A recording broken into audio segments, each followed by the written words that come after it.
এবার দেখো 4 অঙ্কটা দিয়ে আছে কি বলেছে 120 কিগ্রা মিশ্র সার। মিশ্র সার বলতে অনেক রকম উপাদান দিয়ে যে তৈরি সেটাকে বলা হচ্ছে মিশ্র সার। তো এখানে মিশ্র সারের যে উপাদানগুলো আছে একটা ইউরিয়া আছে আর একটা পটাশ আছে। তা ইউরিয়া হচ্ছে 60% আছে, পটাশ আছে 40%। কোন প্রকার সার কত কেজি করে লেগেছে আমরা দেখব। তাহলে এখানে দেখো 180 কিগ্রা কি দিয়ে আছে মিশ্র সার দিয়ে আছে। এই মিশ্র সারে ইউরিয়ার পরিমাণ আছে 60%। ঠিক আছে, তাহলে মিশ্র সার কত? মিশ্র সার 120 কিগ্রা হচ্ছে। ইউরিয়ার আছে কত? 60%। পটাশ আছে 40%। এই তো অঙ্কটা। তাহলে এই মিশ্র সার মানে 120 কেজির মধ্যে 60% আছে কি ইউরিয়া। তাহলে এখানে একবারে লিখতে পারো ইউরিয়ার পরিমাণ। ইউরিয়ার পরিমাণ, ইউরিয়ার পরিমাণটা কেমন ভাবে বার করবে না, ইউরিয়ার পরিমাণটা কার মধ্যে আছে না মিশ্র সারের মধ্যে। তাহলে মিশ্র সারটা কত আছে 120 কিগ্রা। তাহলে 120 কিগ্রা গুণ কত পার্সেন্ট না 60%। ঠিক আছে, দেখো ইউরিয়ার পরিমাণটা কত হবে না মোট মিশ্র সারে 60%। তাহলে 120 কিগ্রা 60%। তাহলে 120 কিগ্রা গুণ 60%কে আমরা কি করলাম ভগ্নাংশে পরিণত করলাম 60/100। এখন দেখো শূন্যগুলো কাটলাম 6 12 72।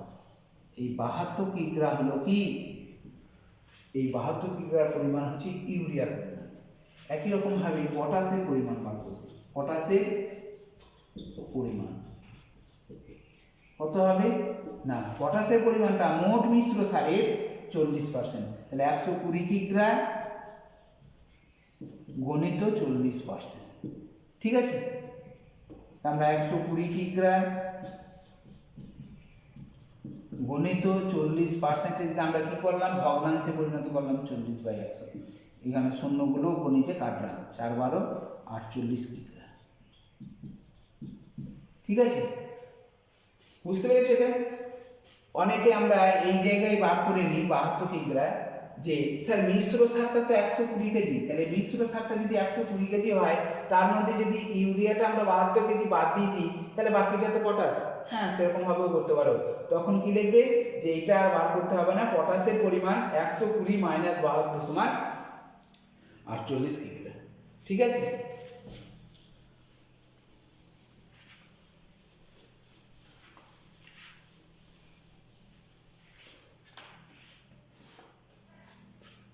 এরপর দেখো 5-এর একটা অঙ্ক বলেছে আমাদের স্কুলের খাতার দাম ছিল 10 টাকা, এখন সেই খাতা আমি 12 টাকায় কিনছি। দেখো স্কুলে তুমি খাতা কিনতে গেলে 10 টাকা নিত, তারপরে তুমি অন্য কোনো সময় তুমি খাতা কিনতে যাচ্ছ তখন দেখছো 12 টাকা নিচ্ছে। তাহলে আগে 10 টাকা নিত, এখন কত টাকা নিচ্ছে 12 টাকা। তাহলে আগে খাতার দাম কত 10 টাকা, এখন খাতার দাম কত 12 টাকা। দেখো আগে 10 টাকা দিয়ে খাতা কিনছিলে, সেই খাতাটা এখন কিনছো 12 টাকায়। তাহলে এখন খাতার দাম বাড়লো না কমলো? সবাই বলবে বাড়ছে, তাই না? তাহলে আমরা জানি তাহলে এখন খাতার দাম বেড়েছে ক টাকা বেড়েছে না 12 টাকা থেকে 10 টাকা দিল, 12 - 10 সমান 2 টাকা। এই 2 টাকা খাতার দাম বাড়ে হয়েছে। যদি এখন 8 টাকা হতো তাহলে এখন খাতার দাম কমেছে, তখন 10 থেকে 8 বিয়োগ করে 2 টাকা হতো হয়েছে। তাহলে এইটুকু আমরা বুঝতে পারলাম। এখন বলেছে যে এখন শতকরায় খাতার দাম কত বাড়ছে, শতকরায় হিসাব করতে হবে। তো আমরা এটাকে যদি ঐকিক নিয়মের সাহায্যে একবার দেখাবো এবং ভগ্নাংশ রূপে আর একবার দেখাবো। যদি আমরা ঐকিক নিয়মে অঙ্কটা করি তখন আমাকে কোনটাকে আগে লিখতে হবে না এই দামটা ছিল, যে দামটা ছিল তার উপর বাড়বে বা কমবে। আগে কত দাম ছিল বলো তো, 10 টাকা। তাহলে এই 10 টাকার উপর, এই 10 টাকার উপর এখন বাড়তেও পারে আবার কমতেও পারে। দামটা যদি 8 টাকা হতো দাম কমেছে, আর এখানে 12 টাকা হয়েছে দাম বেড়েছে 2 টাকাটা। তাহলে এখন লিখবো, এখন 10 টাকায় খাতার দাম বেড়েছে, এখন 10 টাকায় খাতার দাম বেড়েছে ক টাকা, 2 টাকা। এখানে দেখো 2 টাকাটা, এই 2 টাকাটা কি বেড়েছে দাম, তাহলে আমরা 10 টাকায় খাতার দাম বেড়েছে 2 টাকা লিখবো, কারণ এই টাকাটার উপরে যা কিছু হবে বাড়তেও পারে কমতেও পারে, ঠিক আছে। তাহলে এই 10 টাকার উপর এখন দাম বেড়েছে 2 টাকা। 1 টাকার উপর খাতার দাম বেড়েছে ক টাকা লিখবো, 2/10 টাকা। আর শতকরায় প্রকাশ করতে বলেছে, মানে 100 টাকায় কত দাম বাড়ছে সেটা লিখবো। তাহলে তখন লিখবে 2 গণিত 100/10। 10 একে 10, 10 10 100, 10 2 20। 20টা কি হবে, পার্সেন্টেজ, অর্থাৎ 20 টাকা লিখে দেবে, এখানে টাকা আছে এখানে টাকায় লিখবে। এবার যখন আমরা উত্তরটা লিখবো যে খাতার দাম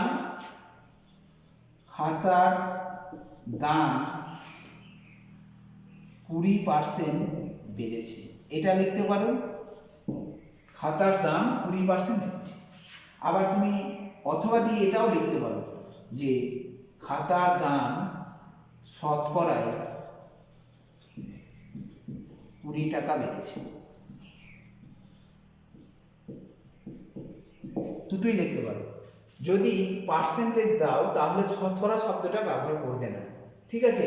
আবার শতকরা যখন শব্দটা ব্যবহার করবে, শতকরাটা যখন লিখবে তখন আর এই পার্সেন্টেজ চিহ্নটা দেওয়া যাবে না, এইটা মাথায় রাখবে।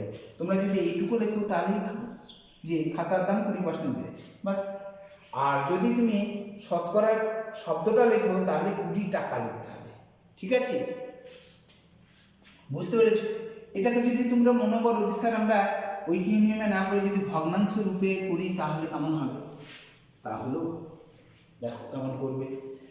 যে এখন হিসাবটা বলছি, দেখো 2 টাকা বাড়ছে, যেটা বাড়ছে বা কমছে সেটা লবে প্রকাশ করতে হবে, আর হরটা হবে কোন টাকার উপর বেড়েছে, এই টাকা আগে যা দাম ছিল এইটা হচ্ছে হর, তাহলে 10 টাকা, ঠিক আছে। তাহলে কত টাকা বাড়ছে, 2 টাকা, সেটা লিখলাম। এখানে হরটা কোনটা হবে, কোন টাকা আগে দাম ছিল সেইটা লিখবে, 10 টাকা। এটা আমরা ভগ্নাংশে প্রকাশ করলাম, এবার শতকরায় প্রকাশ করবো, 100 দিয়ে গুণ করবো। দেখো টাকা টাকা কাটো, 10 একে 10, 10 2 20, 10 10 100, অর্থাৎ 20 2 20 10 হয়েছে, একবারে পার্সেন্ট। তাহলে এখন এটা কি হলো, এখন হিসাবটা কিসে করছি, দাম বাড়ছে না কমছে, এখন খাতার দাম বাড়ছে কত না 20%, বাস উত্তর হয়ে গেল। এখন খাতার দাম বাড়ছে 20%, বুঝতে পেরেছো এটা? এরপর দেখো পরে আরেকটা অঙ্ক দেখি, কমে যেটা আছে সেইটা দিয়ে দেখি, তাহলে আমাদের এই জিনিসটা ক্লিয়ার হয়ে যাবে, তাই না?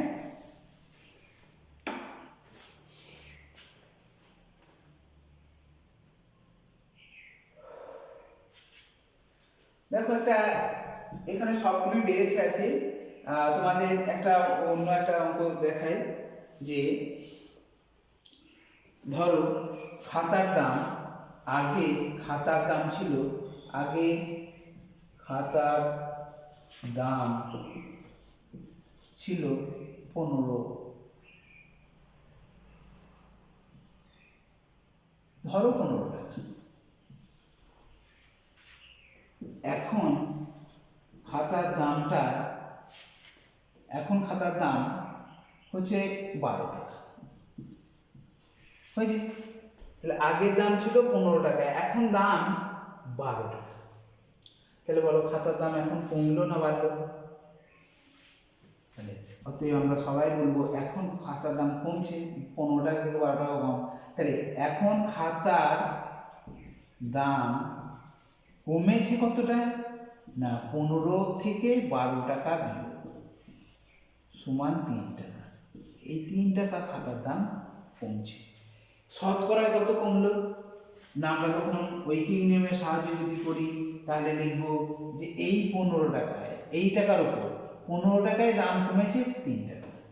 15 টাকায়, তাহলে এখন 15 টাকায় খাতার দাম কমেছে 3 টাকা। 1 টাকায় খাতার দাম কমেছে 3/15, আর 100 টাকায় খাতার দাম কমেছে কত? তাহলে 3 গুণিত 100/15। দেখো 3 একে 3, 3 5 15, 5 একে 5, 5 20, 100 সমান 20% খাতার দাম কমেছে। বুঝতে পেরেছো? এটাকে যদি তুমি ভগ্নাংশ রূপে যদি করো তাহলে কি লিখবে? যে টাকাটা এখন তাহলে দাম কমেছে, দেখো একবারে লিখতে পারো এখন খাতার দাম কমেছে। কি লিখবে? না কত টাকা কমলো সেটা হচ্ছে লবে গেল, লব হবে। হর কোনটা হবে? কত টাকা দাম ছিল আগে যেটা ছিল সেটা লিখবে 15 টাকা। শতকরা প্রকাশ করছো 100। ঠিক আছে, তাহলে এটা আমি অথবা দিয়ে করে দিলাম। এই পর্যন্ত দুটো ক্ষেত্রে এই পর্যন্ত লিখতে হবে, তারপর তুমি উইকিং নিয়মে করতে পারো, ভগ্নাংশের রূপ দিয়ে শতকরা প্রকাশ করতে পারো। টাকা টাকা কাটো, 3 একে 3, 3 5 15, 5 একে 5, 5 20, 100। দেখো 20%। ঠিক আছে, বুঝতে পেরেছো? লেখাটা তোমরা বুঝতে পারছো কেমন ভাবে লিখতে হবে না হবে সেগুলো তোমরা নিজেরা লিখবে। তাহলে এই ধরনের অঙ্কগুলো আমরা পারবো, পারছে না কমছে সেটা আমাকে দেখতে হবে। যদি বাড়ে শতকরা এত টাকা বাড়লো, কমলে শতকরা এত টাকা কমলো।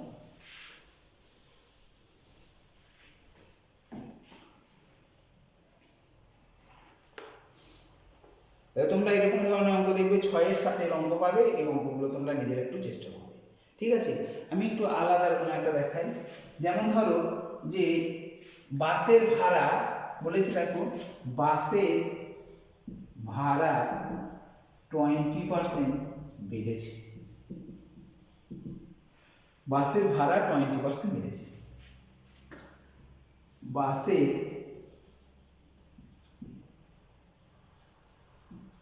আগের ভাড়া 40 টাকা হলে এখন বাসের ভাড়া কত? বাসের ভাড়াটা 20% বাড়ছে। আগে বাসের ভাড়া, বাসের আগের ভাড়াটা ছিল 40 টাকা, তাহলে এখন বাসের ভাড়াটা কত? তাহলে এইটা বাসের ভাড়া 20% বেড়েছে। এই 20% বেড়ে যাওয়া মানে কি? 20% বেড়ে যাওয়া মানে হচ্ছে 100 টাকায় বাসের ভাড়া 20 টাকা বেড়েছে। তাহলে এই 20% মানে হচ্ছে 100 টাকায় বাসের ভাড়া 20 টাকা বাড়বে। তাহলে 100 টাকায় বাসের ভাড়া বাড়ে 20 টাকা। 1 টাকায় বাসের ভাড়া বাড়ে কত? 20/100 টাকা। ঠিক আছে, এবার কত টাকা ভাড়া দিয়েছে? এই 40। এই 40 টাকার উপর কত বাড়ছে দেখো, 40 টাকায় বাসের ভাড়া বাড়বে কত? 20 গুণিত 40/100। এখানে দেখো উপরে এবং নিচে আমরা শূন্যগুলো কাটতে পারলাম, সমান 8 টাকা। এই 8 টাকাটা বাসের ভাড়া বাড়লো। তাহলে এখন বাসের ভাড়াটা কত? এখন বাসের ভাড়াটা কত? তাহলে এখন বাসের ভাড়াটা 8 টাকা নয়, 8 টাকাটা বাড়ছে বাসের ভাড়াটা। তো 40 টাকা তো লাগতোই আগে, এই 40 টাকার সঙ্গে আবারও 8 টাকা বাসের ভাড়া বেড়ে যাচ্ছে। তার মানে এখন বাসের ভাড়াটা হবে, অতএব এখন বাসের ভাড়া হবে কত টাকায়? না 40 টাকা। আর 40 টাকা তো লাগবেই, বাড়ছে যেটা সেটা আবার যোগ হবে, সমান 48 টাকা। ঠিক আছে, যদি এটা 20% বেড়েছে না বলে কমেছে যেতে বলতো তাহলে আমাকে অঙ্কটা একই রকম ভাবেই করতে হতো। 100 টাকায় বাসের ভাড়া কমেছে 20 টাকা, 1 টাকায় 40 টাকায় 8 টাকা কমে যাবে। কমে যাওয়া মানে বাসের ভাড়াটা তখন আরো কম হবে, 40 থেকে 8 টাকা বিয়োগ 32 টাকা হয়ে যাবে। তাহলে দেখতে হবে আমাকে অঙ্কটা করে যে বাড়লে যা ভাড়া ছিল তার সঙ্গে যোগ হবে, আর কমলে যা ভাড়া ছিল তার থেকে কম হবে, বিয়োগ হবে। ঠিক আছে, বুঝতে পারলে এই অঙ্কগুলো?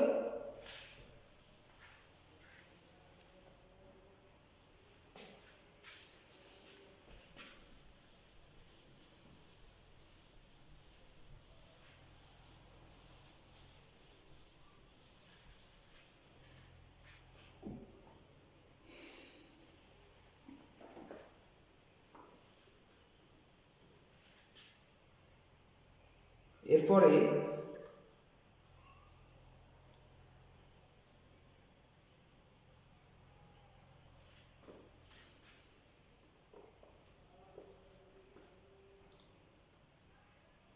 ছয় সাত তোমরা করতে পারবে অঙ্কগুলো। একবারে আমরা 9 দাগের অঙ্কই আসি। 8 দাগের অঙ্কটাও তোমরা পারবে, নিশ্চয়ই পারবে করতে। যে রোজিনা দিনে 90টি অঙ্ক কষেছে, শেফালি ওই সময়ে 65টি অঙ্ক কষেছে। ওই সময়ে রোজিনা শেফালি থেকে শতকরা কত বেশি অঙ্ক কষেছে? তোমরা দেখবে 6-7 অঙ্কর মধ্যে, ঠিক আছে। ও 90টা করছে, এ 65টা করছে, কে বেশি করছে, কটা বেশি করছে, সেই হিসাবগুলো করবে। এবার সুভাষবাবু নয়, এটা দেখো, সুভাষবাবু তার মাসিক আয়ের 66.2-3% খরচ করেন। তিনি যদি মাসে 3250 টাকা খরচ করেন, তবে তার মাসিক আয় কত টাকা? মাসিক আয় হিসাব করতে বলছি। এখানে দেখো, মাসিক আয়ের 66.2-3% কি করছে? সুভাষবাবু খরচ করছে।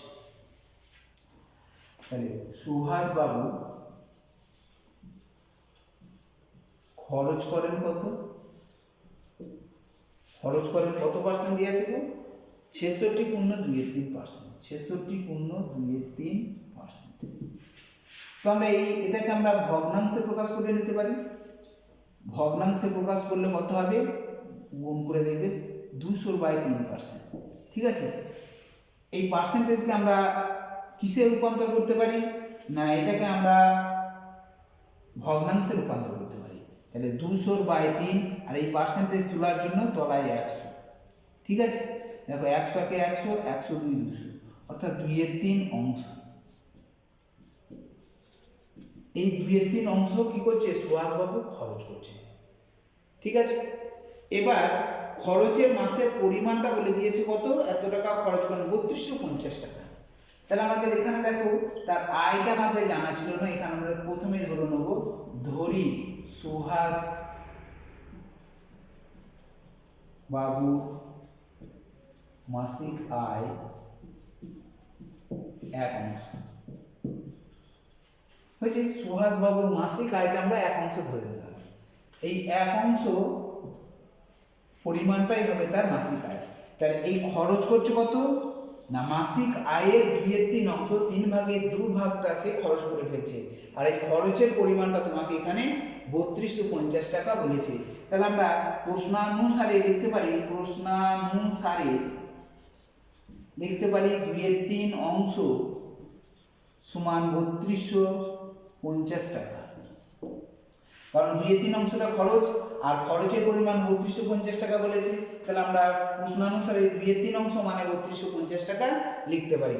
এখন 1 অংশ মানে কি? 1 অংশ মানে হচ্ছে সুভাষবাবুর মাসিক আয়টা। তাহলে 1 অংশ মানে আমরা কি লিখতে পারি? না, কোনো ভগ্নাংশকে 1 অংশ করলে ভাগ হয়ে যায়। 3250 ভাজিত 2/3, ঠিক আছে। তাহলে 3250 ভাগটাকে গুণে পরিণত করলে 3-2 হবে, তাই না? এটা উল্টিয়ে যাবে। 2-1-এ 2, এটা 16-2 32, 25-2 50। এখন 3 দিয়ে এটাকে গুণ করলে 4875 টাকা। অর্থাৎ সুভাষবাবু 1 অংশটা কি? মাসিক আয়। তাহলে অতএব সুভাষবাবুর মাসিক আয়, সুভাষ বাবুর মাসিক আয় কত? 4875, ঠিক আছে। অঙ্কটা বুঝতে পেরেছো? না, মাসিক খরচটা পার্সেন্টেজ দিয়ে আছে, তো এটাকে আমরা সামান্য ভগ্নাংশে পরিণত করলাম। তাহলে এই সামান্য ভগ্নাংশটা মাসিক খরচ, এই মাসিক খরচটা তোমার বলে দিয়েছে 3250 টাকা। তাহলে আমরা প্রশ্নানুসারে লিখতে পারি 2/3 অংশ সমান হচ্ছে 3250 টাকা। আর মাসিক আয়টা আমরা যেহেতু 1 অংশ ধরছি, তাহলে 1 অংশ সমান কত? 4875 টাকা। তাহলে 1 অংশটাই হচ্ছে সুভাষবাবুর মাসিক আয়। তাহলে আমরা 1 অংশের মানটা আমরা পেলাম 4875 টাকা, অর্থাৎ সুভাষবাবুর মাসিক আয় হচ্ছিল 4875 টাকা। বুঝতে পেরেছো অঙ্কটা? এবার বাকি যে ধরনের অঙ্কগুলো আছে সেই ধরনের অঙ্কগুলো তোমরা নিজের একটু চেষ্টা করবে। আর সামনের ক্লাসে তোমাদের অন্য অংশ নিয়ে আমরা আবার আলোচনায় থাকবো। আজকে আমরা এখানে শেষ করছি। আসসালামু আলাইকুম।